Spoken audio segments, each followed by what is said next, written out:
Stranger Things Season 5, Volume 2 might be the most disappointing piece of TV I've seen in a very, very long time.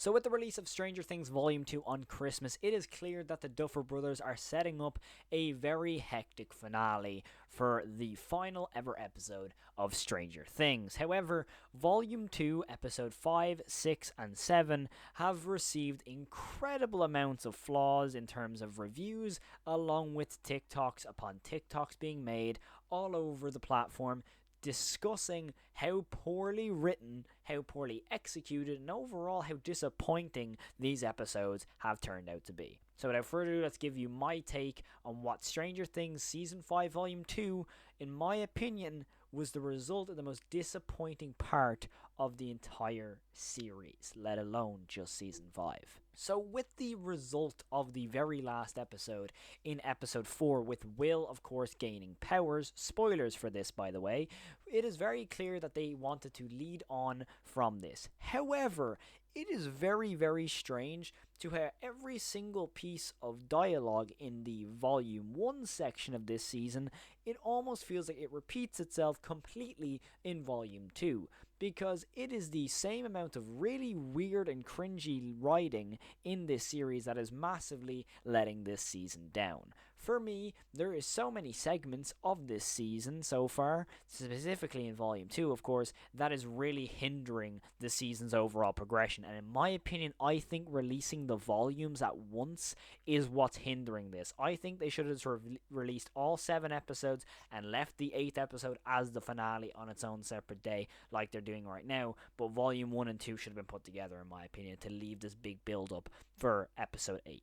However, it is very interesting to note that just reportedly there has been 2 hours of footage removed from Stranger Things Volume 2 in Season 5, apparently. So if that is true, which is according to IMDb, it is very interesting to know why they removed those runtimes, especially when you look at some scenes, which I'll get into now in a minute, that really feel like they went on for longer and we just got robbed of some excellent key scenes. And one of those key scenes in particular is Dustin and Steve in Episode 7. For example, the scene I'm talking about is when Steve is trying to find Nancy and Jonathan. He proceeds to put a ladder on this kind of melting building, kind of goo level thing, but Dustin holds him back, and it proceeds to go on this dialogue about how Dustin cannot handle losing another person close to him.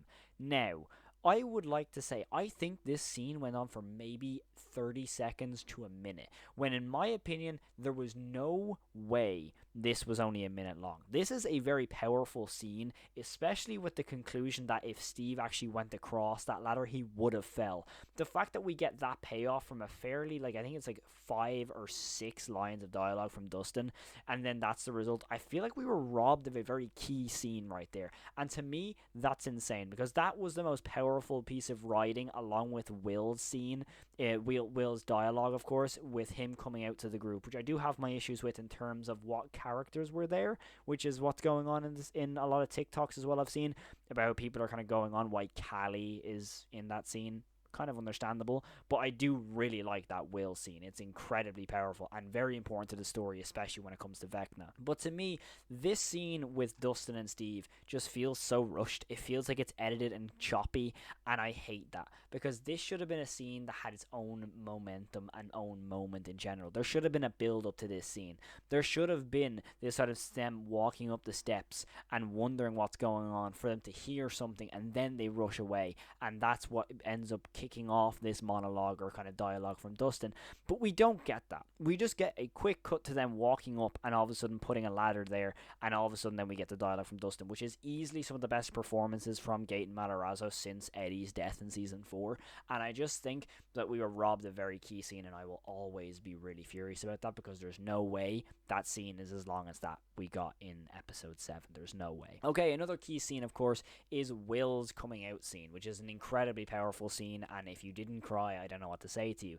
But there is some valid points about Callie being there, how Randy Havens' character of the teacher is randomly pushed into the main cast in the last 2 remaining episodes of the entire series, and it is kind of weird in that way. However, I do love Randy Havens as an actor, so I'm not complaining. However, I do think that this scene is easily one of the most important scenes in the whole series so far, and people giving out about this scene, about like how is this relevant. The best way I can describe it is almost like in It Chapter 2, when Richie is like holding this secret about him being this different sexuality to everybody else, and Pennywise obviously knowing that he has this secret. So I kind of got that kind of correlation that, okay, Vecna obviously knows about this with Will as well. So obviously, if Will has seen something to where maybe like a Tony Stark or a Doctor Strange, sorry, in Endgame, where he sees something, and if he was to change one little thing, he'd get a different outcome. And the fact he does that to possibly kind of further the chances of survival is such an incredibly well done scene to me. Now, the way it's written is certainly a way. It's certainly written in a way, but the whole season definitely has very poor writing. This is probably some of the worst writing we've seen from Stranger Things, and I'd love to hear everyone's opinions on that. But to me personally, I think this season, specifically this scene with Will, is so incredibly strong because of the reactions from Mike, Dustin, Lucas, Max, and Elle. I think those, and obviously Robin as well. Like Robin and Will's relationship, I said this in my previous Leader for Volume 1's review, I love their dynamic. They're still my favorite new dynamic in the entire series so far. Now, Dustin and Steve are obviously going to take the cake with that. But for me, Robin and Will, I love that dynamic. Please keep that for the finale as well. We need that. It's incredible. However, let's get on to some of my problems with this Volume 2 of Episode 5, 6, and 7. I think that there's a lot of issues in terms of the actual payoff, because I would like to believe that this is almost like Volume 1, but just the same episodes. I feel like this almost feels like we're watching the same thing over and over again, where we're getting literally like 1 or 2 really cool scenes, and then the rest of it's kind of like, eh. That's how I'm getting the vibe of this right now, and I don't like it. I really don't. And I definitely think that this leaves a very, very interesting statement from the Duffer Brothers themselves, because we were told it's going to be a very dark Christmas. Now, if that's referring to the finale, that makes no sense because the finale is not coming out on Christmas. So this whole thing of having a very dark Christmas, but nobody dying in said episodes, shows that this show has no guts at all, to which it never did. This show never had the guts to kill off any of the main characters, but I can guarantee right now Steve is dying in the last episode. I am telling you right now, either Steve is dying, because literally every talk show I've seen is that, specifically Jimmy Fallon, they knock off Steve's bobblehead. Now that could be them like playing into the trope of everybody thinking Steve is gonna die, and then in the end he doesn't. But I think he's the most likely character. I mean, there's literally a clip in the new trailer for the finale of Dustin being held back by somebody. That's going to be a core character there, surely. So when we talk about the finale, they're going to have to pull it out of the bag, because this season, so disappointing. Like, it genuinely, I fully believe this is the most disappointing season of Stranger Things we've gotten all around. And when you think of what Welcome to Derry was, and now I am ready for all the flames in the comments right here. I don't know, it's probably out of focus right now, but this shelf right here is full of Stranger Things merch. The one right below my mic is the one full of Stranger Things merch. I'm a Stranger Things fanatic, but also you can see just here, I'm also a Pennywise fanatic. Welcome to Derry absolutely dunks on Stranger Things Season 5, and that is a fact. That photo of Rich sticking the middle finger up to Pennywise, that is Stranger Things lying on the floor while Welcome to Derry sprints off into the light. Because I'm telling you right now, Welcome to Derry has absolutely shafted Stranger Things Season 5 in every sort of way possible. I think, like, genuinely, I don't think there's even a fair comparison between Stranger Things and Welcome to Derry Season 1. Stranger Things Season 5, nowhere near as good as Season 1 of Welcome to Derry, and I'm ready for all the smoke. I love that the fact of the matter is, this is going to be the last season of Stranger Things, but my worry is the finale. This finale really has to deliver, because this whole thing of this build up upon build up upon build up, but every time I've seen an interview with the Duffer Brothers specifically, they're always contradicting themselves. They said it was going to be a very dark Christmas. Then they also say, oh, this show is not Game of Thrones. So where is the correlation? Are you going with the this is a dark Christmas when nothing was dark about the last 3 episodes there? And also the fact of the matter is to where it's not Game of Thrones, so are we just going to let everybody live and show that this show has no stakes whatsoever? Is that what we're going with? Is that what we're going to do here? I don't know. This show has to have stakes because if everybody survives, which it honestly looks like it might happen, what was the point of them all being in danger? My best example, Jonathan and Nancy. They should have died there. I'm sorry, they should have died. This whole breakup thing, by the way, one of the worst breakups written in cinema I've ever seen. I had no idea what was going on. I couldn't tell if they were breaking up, they were just kind of like separating a little bit, or was it actually them like getting married? Until when he threw the ring, that's when I was like, okay, they're obviously not getting married. But this whole thing of like the way they're broken up, it was worded in such a strange way to where I was sitting there going, what's actually going on here? Like, what am I supposed to be witnessing here? It was so confusing, terribly written, absolutely terribly written. And however, I do think that John and Nancy should have died there. They should have died. They should have. Like, think about how the stakes would have turned if maybe Jonathan threw Nancy up to the rooftop. I know it was pretty much melting, but the fact that, let's say, I don't exactly remember if the whole roof was coming in. I know the top, like the central part of the roof was being caved in. But let's say if Jonathan died there, and all of a sudden, when Hopper and stuff come back, and Will and Joyce are sitting there waiting at the squawk, waiting for them all to return, and Jonathan doesn't return, and Nancy's there in tears. How powerful of a scene would that be to kind of conclude Volume 2? The same way they concluded Volume 1 with Will having powers. The conclusion of Volume 2 is that, oh, all these kids have now powers of Vecna.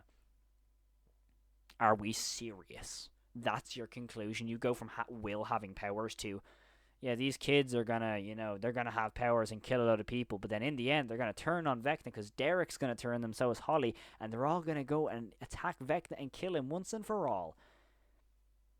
It's so bland, dude. Like, I think that in a way, Stranger Things Season 5, specifically the finale, has so much pressure on it to where I genuinely don't know how they're gonna pull it off. I think there's too much pressure on them now, and I feel like there's almost a way where they literally have to kill off somebody to get everybody on board with the stakes, because there's been this whole thing going around on Twitter, or not on Twitter, on TikTok, sorry, where it's kind of this thing where, does someone need to die in the finale of Stranger Things for it to like actually have an impact? Now, statistically, no, they don't. We've had every season of Stranger Things where someone, maybe a side character who's come in every single season, ends up dying, like Bob and Eddie, for examples.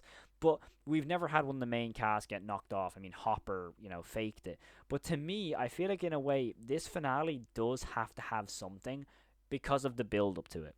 To me, now this might sound wild, I have no reason to believe why this season took 4 years to make. I think it's 4 years in the making. From what I've seen right now, I don't see how it took 4 years. I really don't. Obviously, with the whole thing of the episodes being long, Season 4 was longer. Season 4's episodes runtimes were way longer. And this whole thing of the build-up to Season 5 being, we're making 8 movies. Not really. It's roughly an hour, an episode, roughly an hour 5 maybe an episode. Not necessarily a movie, but then we're getting 2 hours of content cut. Why is that content being cut? This is the last season. Give the fans what they want. And this whole thing about, oh, maybe they were low of budget. No, there's no way they were low of budget. This is Netflix's best performing TV show of all time, I think. I'm going off the top of my head there. I would like to believe it is. You're telling me they're not going to push for more content of it? There's no way in hell they are not going to release those minutes of footage, probably on like a Blu-ray DVD thing, where it's going to be like extended footage from season 5. But then it's going to be like this whole thing of, maybe we'll be able to see what those scenes made sense, because there's a lot of scenes that get cut away here that you're kind of sitting there going, there was definitely more to that scene. I went on about that in the previous points, but there's a lot that should be known about this season, and there's a lot of cutouts. But does someone have to die? Yes, somebody has to die here. And whether you believe me or not, I think someone has to die. I think it's a fact, because the way I look at it here is, if no one dies, there's no stakes. And my favorite content creator on the planet right now is Cody Leach. I love his movie reviews. He's one of my idols for content creation, especially for this channel specifically. And when it comes to his video, he mentioned that Rich's death in Welcome to Derry had such an incredible impact when Rich came back in the finale of Welcome to Derry that had everyone emotionally broken. But in reality, it still gave Rich a purpose. Like, he died, but he still had a massive purpose in defeating Pennywise, right? Now, think about if, again, Rich didn't die there. This is exactly what Cody said. If Rich didn't die there and they all went away unscathed from Pennywise, would we get that same vibe from It Chapter 2 where Pennywise kind of seems escapable? Yes. Yes, we would all get that vibe to where we could all be like, okay, maybe we could take Pennywise. But Welcome to Derry allowed us to go, okay, maybe we cannot take Pennywise. He's vicious. He can just go after anybody. I'm kind of getting the same vibe with Vecna at the moment, to where Vecna seems so powerful, but we're not getting enough of him being powerful to show where we're gonna be like, okay, we actually have a threat here. Like, this whole thing of, like, when he can kill somebody, he's literally right there and can kill them, and he doesn't. Like, Holly literally spoils his whole plan. Realistically, he should just bring her in, give the rest of them powers because he needs all 12, and kill Holly and Derek. Well, specifically Holly, because they both know something. So just kill off Holly. But no, he's not going to do that, because guess what? This isn't Welcome to Derry. They're not going to kill off any kids. I think 11 might die, but there's one person that will die, and that will be Callie. But anyway, I'll get into that in a separate part. But to me, I feel like there's no stakes in this show. There never has been, and there probably never will be, unfortunately. But Season 5's finale has to deliver on that point. So to me, personally, someone has to die. I hope it's not Steve. Realistically, if they're going to kill off any of the main cast, it's going to be Steve, unfortunately, or Hopper again. And I think it would be a really interesting take if they killed off Joyce. I really do. But I think there would be a very interesting way if all of a sudden 50% of the main cast bit the dust in the finale. I think that would be such an incredible end to the finale. And you might be thinking, Cal, you just want a bloodbath. No, but I want to feel like I'm watching a show to where I'm never going to know who's going to get out and not. But right now, from what I've seen of Season 5, I fully believe everyone's getting out unscathed, except for maybe Steve and maybe one other person. But to me, the original 4, they're not going to touch them. 11 might not die. I was so certain at the very start of this that 11 would die. I don't think she will. But Callie is a goner, and my next point is all about Callie, because oh my lord, I hate her character. Callie in Season 5 might be the most annoying character, which is obviously the point, but still, this character, they're doing this whole thing of maybe possibly redeeming her from the really bad episode of Season 2, but this whole thing of redeeming her in a way, she's so obviously working with Vecna in some regard to where it's so obvious, and this whole thing of getting in Eleven's head is so jarring. Like, it's just kind of like, I don't care about this character. I cannot wait to see her get killed off by somebody. Even the way she's delivering dialogue about this whole thing of like, yeah, we have to go with the wormhole. That's how it all ends. You know, as if that 11 can't just kill all of these officers, and then putting in the head about like, oh, but there can just be more like Papa and stuff like this. 11 can kill them all. Like, it's not going to be that deep. If they move away and can't track her down, she will be fine. Exactly the way she survived up until this point. They haven't found her. She's been fine ever since. Like, she hasn't had to fight anybody unless there's been a threat to where it causes her to go out into that threat. That's the only reason she's ever had to fight anybody like that. So Callie is just filling her head with nonsense, obviously trying to annoy every single person watching, because it's clearly working. But Callie is the most annoying character in the entire show right now. Her character is not being redeemed. I cannot wait to see her get killed off, and if she kills off any of the main cast, I will absolutely riot. If she's the one who causes the death of Steve, you will come back to this video in 4 days or so, whenever it is, and you will see me on a full live stream ranting about how much I hate Callie's character, because this character is the most annoying character possibly in the show. And one of my final points, this might be controversial, but I've seen a lot of people on TikTok saying this as well. Millie Bobby Brown in this final season, I think her acting is so flat. I think her acting is so flat because it's the same thing every single time, and I've seen every single TikTok about Millie Bobby Brown's serving face. Now, it's the funniest thing ever, but the scene in specifics to where when the wormhole gets breached and she goes, I'm going to clear a path, and she's sitting there kind of like mewing as she has her hands out in front of her, clearing the path. To me, Millie Bobby Brown's felt so flat in this season, and it feels like 11 specifically as a character has gone backwards in character development. Because to me, 11 in like season 2 and season 3 was kind of building into this character who like actually was a human, you know, because naturally 11 didn't have a childhood, so couldn't, you know, develop these, you know, social skills and stuff. But in season 2 and season 3, we're seeing that build up, especially in season 3 when, you know, Max and all came into it. And in season 4 and 5, it almost feels like we're going in reverse with her character. I don't know if I'm the only person who thinks that. That's just my personal opinion. But then again, I also feel like her acting in this season is so flat, and it doesn't help the character at all. Now, don't get me wrong. I'm a fan of Millie Bobby Brown, but this season specifically has kind of opened my eyes a little bit more to her acting skills.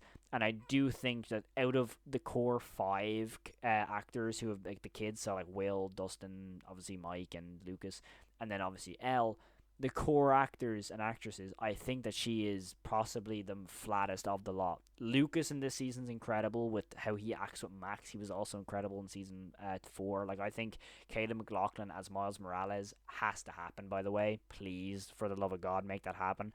And then obviously Sadie Sink is again incredible. I'm so happy she's gone into the MCU. Unfortunately, we're not getting her a Spider-Gwen. I saw it like an image of like someone who put Callie McLaughlin and then Sadie Sink in the Spider-Verse kind of universe. It looked so cool. We're unfortunately not going to get that. But to me, I do feel like Millie Bobby Brown's acting in this is a little bit flat. Not the biggest issue. I just think that it's kind of just meh. Also, the fact that Will is the main character all of a sudden is very interesting. I'm not opposed to it. I do like Will's character in this season, especially, of course, with Robin. But I do feel like it's kind of taken the star power away from Elle, when Elle is supposed to be this, oh my god, we have an Elle, but now they also have a Vecna. You know, they literally have a Vecna now. So it is very interesting to kind of know all that sort of thing. But to me, I think that Millie Bobby Brown's acting is a tiny bit flat. But in conclusion, Season 5 of Stranger Things has been very disappointing. There's been incredible episodes, there's been okay episodes, and there's been some bad episodes. But to me, it hasn't been a terrible season. It's still not a bad season at all. It's just a disappointing one. And I feel like with the build-up of everything that's come to this season, it's kind of been a little bit flat and underwhelming.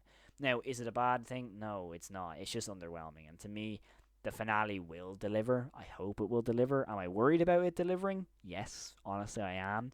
But I do think that we will get something very, very entertaining. It's 2 hours, I'm pretty sure. I think 2 hours and 8 minutes. So there's our film. I think there's a short theatrical release as well, which is awesome. It's definitely not going to be in Ireland, but hey, I'll watch it still on the biggest screen I can find. But to me, I do feel like Stranger Things Season 5 Volume 2 was a huge, underwhelming disappointment in comparison to how Volume 1 was received. I did enjoy Volume 1. Volume 2 just felt like the same thing landed again and again and again. Hopefully they land the plane in the last episode. Do I think they will? I believe. I still have faith. I believe they will land the plane, but come back in a few days when you will get my actual conclusion about what I think about Season 5 as a whole, including the finale. But thank you all so much for watching. I really hope you have enjoyed. I have thankfully upgraded my camera, so that's always awesome. So I hope you have enjoyed the different quality of filmmaking in this one. But thank you so much for watching. I really do appreciate all the support on the channel recently, especially on my actual short film projects. On the separate side of this channel, if you see on the homepage, you'll see like short films, you'll see my content. Thank you all so much for the feedback on all of my short films. It's always awesome to see the support from everybody, and I'm always trying to build and build and build as much as I can.